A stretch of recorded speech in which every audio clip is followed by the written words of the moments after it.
Welcome. Cosmic Taylor में आपका स्वागत है। मेरा नाम लोकेश है और आज हम बात करेंगे शनि के नक्षत्र परिवर्तन की। शनि जो है वो अब रेवती नक्षत्र में ट्रांजिट करेंगे। 17 मई को ये अपना नक्षत्र परिवर्तन कर जाएंगे और सैटर्न का जो है ना ये लास्ट नक्षत्र परिवर्तन होगा। शनि जो है इसके बाद इस नक्षत्र को छोड़ के अश्विनी नक्षत्र के अंदर प्रवेश करेंगे और पाइसेस साइन को छोड़ के ये मेष राशि में एरी साइन में एंटर करेंगे। और शनि जो है इसी फ्रेज में जो है वो नीच अभिलाषी भी हो जाएगा, क्योंकि वो नीचता की तरफ शनि बढ़ रहा होगा। और इंपॉर्टेंटली क्योंकि अभी ये वाटरी साइन के अंदर सैटर्न है और थोड़े दिनों बाद जब ये लगभग 1 साल के बाद जब शनि आ जाएंगे मेष राशि के अंदर, तो वाटरी साइन से जल तत्वीय राशि से ये अग्नि राशि में प्रवेश करेंगे। उसके बीच का भी एक वक्त रहेगा गंडांत, जिसको बोलते हैं कि शनि गंडांत में फंसेंगे। और 2 जून 2027 को आई थिंक शनि जो है वो मेष राशि में प्रवेश कर जाएंगे। तो अब स्कीम्स क्या हैं?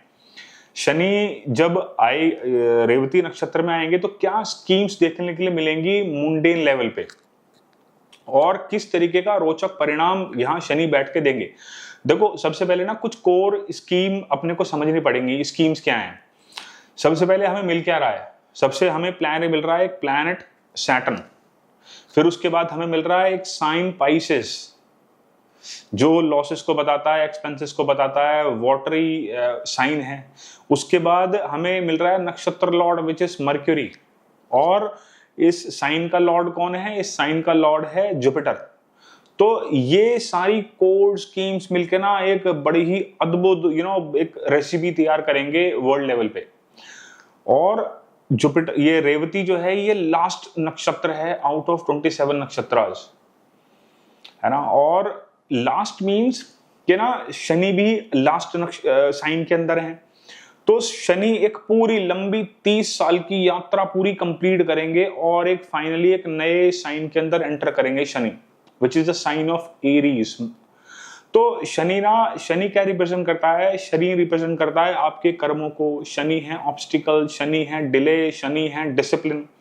तो उसने जो मेष राशि से पूरी अपनी यात्रा स्टार्ट करी है ना, और जो पाइसेस तक लेके गया, तो एक बहुत बड़ा कार्मिक लेसन यहाँ पे मिलने वाला है। और शनि ना अब अपनी सारी पेंडेंसी को यहाँ पे क्लियर करेंगे, क्योंकि 30 साल के बाद ना शनि अपनी पूरी साइकिल कंप्लीट कर रहे हैं। आप अगर देखो, वैसे तो हमारे यहाँ मानते हैं कि बच्चा जो है, व्यक्ति जो है वो 18 साल की उम्र में जवान होता है, बट अगर आप इसका ज्योतिष पर्सपेक्टिव आप देखो ना, तो शनि जब एक पूरी साइकिल कंप्लीट कर लेते हैं ना अपनी पूरी 30 साल की, असली जो मैच्योरिटी है उस व्यक्ति के अंदर तभी आती है जब वो व्यक्ति 30 साल का हो जाता है। आप उसको देखो बहुत क्लोजली, आप देखोगे ना 30 साल के बाद व्यक्ति ना असली मैच्योरिटी, असली फ्रूट मैच्योरिटी का आना शुरू होता है। तो ना बहुत सारी पेंडेंसी यहाँ पे क्लियर करेगा। तो अगर आप ना इस नक्षत्र को समझोगे, आप रेवती नक्षत्र क्या है? लास्ट नक्षत्र तो है ही रेवती, बट ये ना एक ना ये भी बता रहा है कि ना किसी चीज का खत्म होना और किसी चीज की एक नई शुरुआत होना, ये एक बड़ी इंपॉर्टेंट ट्रेट है रेवती का। और रेवती ना one of the most auspicious और बेनिफिशियल नक्षत्र है स्पिरिचुअल एनलाइटमेंट के लिए। सैटर्न जब रहेगा ना during this period of Revati, इस दौरान अगर आप कोई भी स्पिरिचुअल जर्नी स्टार्ट करना चाहते हो, कोई अपनी स्पिरिचुअल साधना स्टार्ट करना चाहते हो, ये बहुत ही फेवरेबल पीरियड है इस पूरे एंटायर सब्जेक्ट के लिए। और रेवती को अगर आप समझोगे ना, रेवती का जो ओरिजिनल रूट वर्ड है, संस्कृत से जो शब्द निकल के आया है वो आया है Revata. Revata means wealth, wealthy, rich, prosperous देने वाला नक्षत्र है, नरिशमेंट देने वाला नक्षत्र है, ग्रोथ देने वाला नक्षत्र है, और स्पेशली प्रॉस्पेरिटी देने वाला नक्षत्र है। ये रेवती की ना बड़ी कोर स्कीम्स हैं। और रेवती का जो सिंबल है ना, अगर रेवती नक्षत्र को आप देखोगे, रेवती का जो सिंबल है वो है ड्रम। तो देखो ड्रम है और पेयर ऑफ फिशेस, ये इसका सिंबल है। तो ड्रम देखो, हम ड्रम कब बजाते हैं? ड्रम बजाते हैं हम सेलिब्रेशंस के दौरान या सूचना देने के दौरान। ड्रम ढोल नगाड़े कब बजते हैं? ये जब हम ना कोई खुशी का त्योहार मना रहे होते हैं, कोई घर में जब खुशी आई होती है, और ड्रम हम कब बजाते हैं? कोई सूचना देने के लिए। जब हम कोई सूचना दे, जब हमें इधर से उधर सूचना बजानी थी कि आओ आओ गांव वाले इकट्ठे हो जाओ, पुराने अगर एंशिएंट टाइम्स में आप जाओगे तो ड्रम बजा के जो लोकलाइट्स हैं वो इकट्ठे होते थे। और देखो यही ड्रम जो है ना वो आरती में भी इस्तेमाल होता है। वो ना एक ऐसी ध्वनि, ऐसा संगीत, ऐसा म्यूजिक पैदा करता है ये ड्रम भी, जिससे ना आदमी के जो नर्वस सिस्टम पे उस पर सीधा इम्पैक्ट होता है, और जितनी भी व्यक्ति के दिमाग के अंदर नेगेटिविटी चल रही होती है ना, उसके खत्म करके ना व्यक्ति के अंदर एक नया उत्साह, नया जोश और एक नई उमंग पैदा करता है ड्रम। अगर आप महाकाल गए हो तो आप महाकाल में देखो ड्यूरिंग दी आरती वो ड्रम बजाते हैं, और उस समय जो वाइब्स होती है ना वो आप उसको मैच नहीं कर सकते। आप अगर यहाँ जाओगे द्वारिकाधीश गुजरात, तो गुजरात में भी जब द्वारिकाधीश की आरती होती है ना, जो ड्रम प्ले होता है उस समय ड्यूरिंग दी आरती, मेरे ख्याल से 20-25 मिनट की आरती होती है, और आपने अगर वो नहीं अटेंड करी ना, आप आरती अटेंड करो तो आपके अंदर की ना सारी नेगेटिविटी को खत्म करके बिल्कुल आपके अंदर एक नई चीज लेके आता है। तो ये बड़ा प्रोमिनेंटली आपको देखने के लिए मिलेगा। ये शब्द मेरा याद रखना, ड्रम सूचना देने का काम कर रहा है, जो भी हमने बात करी ड्रम को लेके। और रेवती जो है ना, वो जो डॉटर है कुकुद्म, कुकुद्म नाम का मेरे ख्याल में एक राजा है, उनका किंगडम है उस समुद्र के नीचे किंगडम है, वो उनकी पत्नी है। और अगर माइथोलॉजिकल स्टोरीज के अंदर जाओगे ना, तो Revati is the wife of lord Balram. वो कौन है? भगवान कृष्ण के बड़े भाई हैं बलराम, ये उनकी पत्नी भी हैं। और इसके जो डिटी है ना, इसके वो हैं पुशान। पुशान कौन है? पुशान 12 आदित्यों में से एक है पुशान। पुशान का काम क्या है? पुशान का काम है नरिशमेंट देना। पुशान का काम है कंस्ट्रक्शन ऑफ रोड्स को बनाना। पुशान का काम है हर्ब्स की रक्षा करना। पुशान ना खोई हुई चीजों को ढूंढने का कारक भी। तो जब नक्षत्र की स्कीम आप देखते हो ना, तो अब कोई लॉस्ट ऑब्जेक्ट ढूंढना हो तो दिस नक्षत्र वर्क्स वेरी वेल, है ना। एंजॉयमेंट देने वाला नक्षत्र है, एंजॉयमेंट करने वाला नक्षत्र है। और सबसे बड़ी बात क्या है कि अगर आप ना इस नक्षत्र को समझोगे, तो इस नक्षत्र के दौरान जो भी काम शुरू होता है, इस नक्षत्र के दौरान जो भी काम शुरू होगा, वो ना बिना किसी हर्डल के ना वो काम आदमी का कंप्लीट हो जाता है। तो शनि जब रेवती में जाएंगे ना, तो ड्यूरिंग दिस कोर्स, वैसे तो डिपेंड करेगा क्या ना, क्योंकि हर एसेंडेंट वाइज बिल्कुल अलग है, हर आदमी का बर्थ चार्ट जो है बिल्कुल यूनिक है, और उसमें हमें कौन से समय कौन सा काम करना चाहिए ये कंसल्टेशन का विषय है। You need a good astrologer. तो एक अच्छे ज्योतिष की जरूरत है जब एक नया हमें अच्छा मुहूर्त निकालना होता है। और एस्ट्रोलॉजी ना एक्चुअली है ही मुहूर्त का विज्ञान। ये लोग ना आजकल इसको थोड़ा सा उपायों में थोड़ा ज्यादा देखते हैं कि भाई आज तो नए नए तरीके के उपाय है ना, सेल्फ क्रिएटेड उपाय। आई डोंट नो, मैं ज्यादा इसके बारे में बात नहीं करूंगा, बट फिर भी जो कोर है ना इसका, वो उसमें से एक बहुत बड़ा जो हिस्सा है वो मुहूर्त भी है। क्योंकि ना देखो हम क्या कहते हैं कि कई बार ना हमारे मुंह से निकलता पता नहीं किस मनहूस समय ये काम कर लिया, ये किस मनहूस समय ये सामान मेरे घर में आ गया। आपने देखा ना कई बार हम ऐसे शब्द इस्तेमाल करते हैं, और कभी कभी ऐसे शब्द भी मुंह से निकलते हैं, यार भाई कोई बढ़िया ही समय था जब मैं इसको लेके आया, जब से ये चीज मेरे घर में आई है ना यार बड़ी प्रॉस्पेरिटी आ रही है। आप देखो कार लेके आओ, आप देखो यार कार बड़ी लकी है यार, इसने लोन बड़ा जल्दी उतार दिया अपना, इस कार ने मुझे एक नई कार बहुत जल्दी दिलाई है। आप अपने घर में नया डॉग लेके आए, आप देख रहे हो कि जब से ये डॉग घर में आया है ना, तब से आपके घर में ना बड़ी खुशहाली सी फैल गई है, आपके रुके हुए काम सारे बनने लगे हैं। तो वो मुहूर्त का उसके पीछे बहुत बड़ा विज्ञान है। आप देखोगे जो हमारे यहाँ शादियां हो रही है ना, अगर प्रॉपर मुहूर्त निकाला जाए और प्रॉपर मंत्र पढ़े जाएं, ट्रस्ट मी, अगर प्रॉपर मुहूर्त निकाला जाए, एक अच्छा ब्राह्मण मंत्रों को पढ़े और उनके फेरे लगवा के एक सर्टेन टाइम पे गांठ लगवा दे, ट्रस्ट मी, शादी नहीं टूट सकती। कुछ दो या दुनिया में कुछ भी, है ना। अब समझने वाली बात ये भी है कि अगर वो जो कंपैटिबल मैच है, अगर वो मैच नहीं हुआ और वो मंत्र पड़ गए, तो आप समझ लो लड़ते लड़ते मर जाएंगे, लेकिन शादी टूटेगी नहीं। तो ये भी एक बड़ी घातक सी सिचुएशन है। तो एस्ट्रोलॉजी इज फॉर मुहूर्त एज वेल। मुहूर्त की बड़ी प्रधानता है इसके अंदर।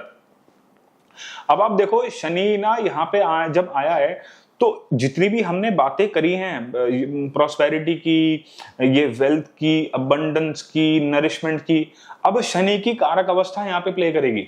शनि यहाँ पे बैठ के क्या काम करेगा? शनि इन सारी चीजों में ढेर लेके आएगा। इसकी डेटी है पुषान, हर्ब्स को, जो मैंने हर्ब्स की बात करी है ना, जो मैंने ये रोड कंस्ट्रक्शन की बात करी, हमने जो लॉस्ट हुए ऑब्जेक्ट्स की बात करी, 12 आदित्यों की बात करी। पुषान की एक वंडरफुल स्टोरी और है। पुषान जो है ना, डिटी जो है इसके, तो जब राजा दक्ष के यहाँ हवन चल रहा था ना, तो भगवान शिव को वहां बुलाया नहीं गया। भगवान शिव क्रोधित हो गए, तो पुषान जो है ना, वो उस समय आहुतियां खा रहा था। ओम स्वाहा ऐसे करके आहुतियां डाली जा रही थी। तो भगवान शिव ने ना पुषान का दांत भी तोड़ दिया था। तो आप देखो ना कि कई बार सॉफ्ट भोग भी लगाते हैं, क्योंकि दांत नहीं है पुषान का, तो उस समय सॉफ्ट भोग लगाया। पुषान को सॉफ्ट भोग लगाना भी एक रिचुअल बना उस समय। तो शनि क्या काम करेगा? शनि यहाँ पे ना इन सारी चीजों में डिले लेके आएगा, इन सारी चीजों में डिसिप्लिन लेके आएगा, इन सारी चीजों को डिले करेगा लेकिन डिनाई नहीं करेगा। क्योंकि शनि का एक बहुत बड़ा एट्रीब्यूट है, it only delays, it never denies. इसकी किताब के अंदर ना डिनाइल नाम का कोई शब्द नहीं है।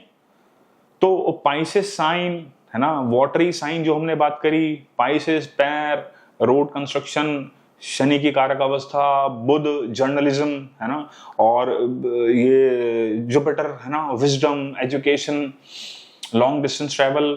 तो ये सारी चीजें ना आपको मुंडेन लेवल पे बहुत ही ज्यादा देखने के लिए मिलेगी। अगर हम इस इवेंट को नैरो डाउन करें ना, थोड़ा सा और स्पेसिफिक जाएं, तो ना आपको ना पुराने जितने भी हमारे वर्ल्ड ऑर्डर्स हैं, इसके अंदर ना बिल्कुल एक रीफ्रेम करते हुए नजर आएंगे। क्योंकि शनि का जो एग्रीमेंट्स थे ना, है ना, क्योंकि शनि देखो, शनि 7th हाउस में आके एक्सॉल्टेड होता है, लिब्रा साइन के अंदर एक्सॉल्टेड होता है, और यही जो पाइसेस साइन के अंदर जो मर्क्यूरी जो है वो डेबिलिटेशन पोजीशन में आता है, और इसी पाइसेस साइन के अंदर जो है वीनस का एक्सॉल्टेशन पॉइंट है।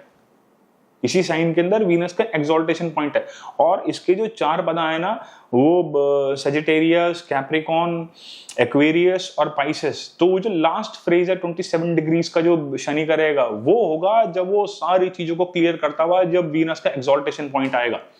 तो जब शनि आपको सारे डिले खत्म करता हुआ आपको वापस प्रोस्पेरिटी और अबंडेंस की तरफ लेके जाएगा, बट थ्रू डिसिप्लिन फॉलो नहीं हुआ, उसकी चीजों से नहीं चला गया, तो शनि यहाँ पे अपनी जो है ना, आपको पता ही है, शनि जब आएगा बैटिंग फील्ड पे है ना, आपके कर्म तो वो कैसे होंगे, पंडोरा बॉक्स के अंदर क्या बंद है, depend upon certain birth charts. हर आदमी का बर्थ चार्ट बिल्कुल यूनिक है। तो हम बात कर रहे थे कि जितने भी वर्ल्ड ऑर्डर्स हो ना, इसमें आपको बिल्कुल एक नया रीफ्रेम होता हुआ नजर आएगा। दोबारा से डॉक्यूमेंट से लेके जाएंगे, कोई ना कोई नई पॉलिसीज वर्ल्ड लेवल पे देखने के लिए मिलेगी आपको। और वाटर और शिपिंग, क्योंकि ये साइन है पाइसिस का, वाटरी साइन है, और यहाँ पे शनि का आना है ना, और मरकरी का ये डेबिलिटेशन पॉइंट है। तो यहाँ पे ना आपको सी रिलेटेड एक्टिविटीज में कुछ ना कुछ गड़बड़ी होती हुई मिलेगी, कोई दुर्घटनाएं होती हुई मिलेंगी।